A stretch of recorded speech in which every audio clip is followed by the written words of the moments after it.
So here you're going to see me doing stop, start, change direction, along with my glamorous assistant, Shamook.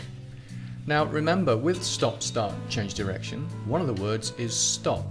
If at any point you feel your dog is pulling or overreacting, just staying where you are will show the dog you're not going any further. Remember, a dog that pulls is a dog that's saying, do I make the decision? Do I get there first?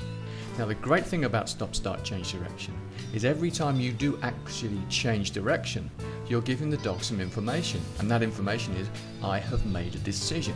We want the dog to understand that you are the decision maker, and therefore if you do 50 changes of directions in 5 minutes, then that's 50 decisions. This is intensive work for the dog. The dog gets physically and mentally stimulated and sees you create the opportunities to demonstrate leadership in an enclosed space. You can start this at home if you feel that that's right, or as you can see with me here, in an area where it's fenced off, so if Shamook was to suddenly break off and run riot, she couldn't get that far.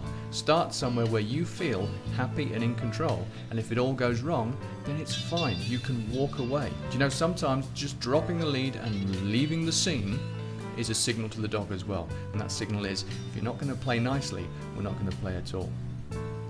You will also notice that there are no jerky movements here. I'm not yanking her, I'm not jerking her around. You don't need to be like that. You're very calm, you're very deliberate in your movements. The length of the lead isn't an issue, and you can also see me changing hand. You know, some people are left-handed like myself, some people are right-handed. It doesn't matter which hand you have the dog in, as long as you feel happy and in control.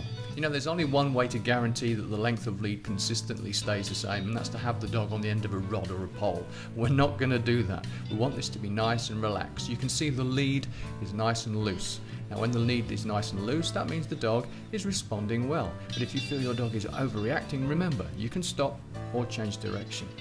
Your dog gets physical stimulation, mental stimulation, and above all, sees you as a decision maker.